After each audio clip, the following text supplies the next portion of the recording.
Okay, so we're away in Sweden on the aim point media hunt and we're having an absolutely fab time. We just took a break for lunch, so I thought I'd catch up with Neil and ask him about the bullets that we're using. So we're using an ECX and a CX bullet, and tell me a bit more about what we're doing, Neil. Well, so this is the first time that I've participated with this aim point event, and I'll tell you, I mean, you can attest to it. It's extremely well run. We've got some fantastic weather. You can sure see the game, but it's a little cold and wet.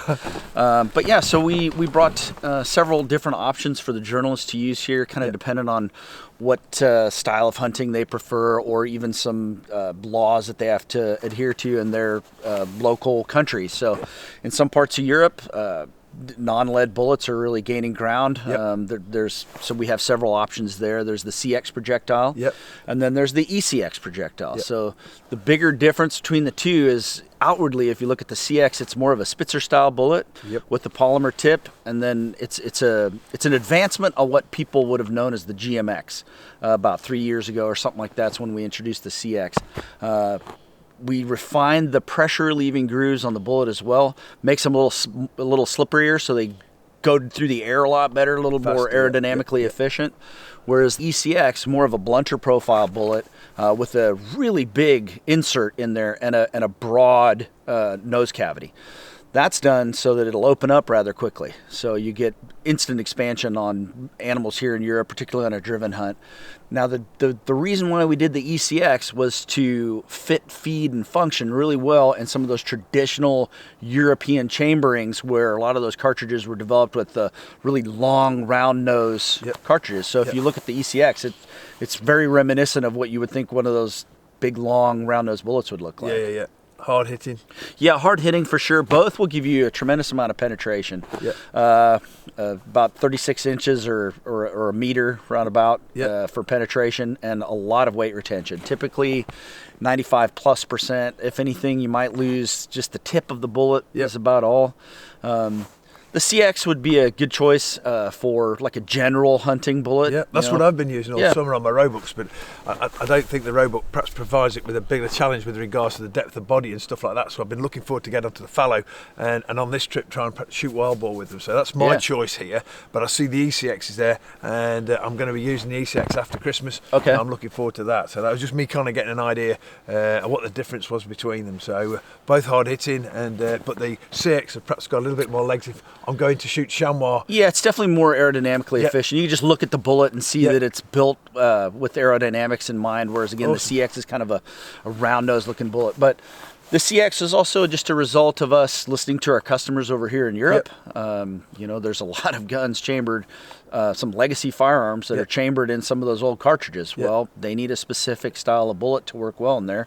And then again, you've got the requirements in a lot of places with the non-lead, so this is our response to that.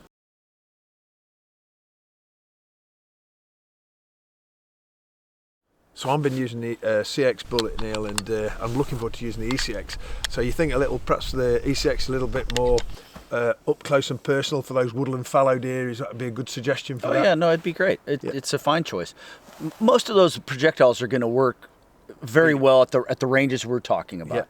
But then, lest we forget the tried and true SST that we've had out since the late 90s. That's a fantastic bullet. The difference is being, I think, some game dealers don't want people shooting with lead core projectiles. So if that's the case, led by the game dealers, and there's still guys who are shooting for the table for themselves using lead. But a lot of the guys that are perhaps shooting bigger numbers got to go into the game dealer. It's been set. I think our state forestry, the Forestry Commission, has gone totally onto non-lead, so they have to follow down that line. And it's great that we've got an efficient and an awesome bullet that kills stuff, and it's been developed specifically to kind of replace SST for the guys that have perhaps shot SSTs for years. Yeah, right. They can use the CX or the ECX. That's great to hear. Yeah, I mean, in our position on the lead thing, obviously we don't believe in that. No. Lead's been it's a great material to make bullets, has been for a long time. Yep. And there's some things that have gone on politically in the country and in the world that but we're not going to be able to change them. So we're going to offer projectiles that work and we're promoting them by performance more than anything. So I mean, if we're going to make it, and we're going to make a non-lead projectile, we want it to be the best performing projectile that we can make. Not just, okay, let's meet the needs and make this XYZ projectile that for places that are non-lead. No, let's make it so it works extremely well. And we're seeing that over here because I think the majority of what we're shooting is all non-lead. And what was 42 we had yesterday. I mean, the guns have been blazing again today. So, you know, I think actually there was just two pieces they had to look for, and that's not necessarily the bullet. That's perhaps depends if you're the hunter. It's always something else's fault. It's never your fault. As I've only pulled my trigger on a fox and didn't hit it, so I'm hoping last drive of the second day we're going to have some sport. But so no, that's great. So, but I think for us in Europe, non-toxic is definitely the route that we're going, and it's great that Hornady's took that on board and developed bullets that are really doing a good job. Yeah, we appreciate that as an American brand that you're looking into Europe and what we do. I mean, it's been a popular brand for many years, but to hear that you're actually doing specific bullet development for the European hunters is really great to hear. And I appreciate the information you've given us. Yeah, my pleasure. We can go and have our lunch now. Okay, let's go. Let's go. Thanks.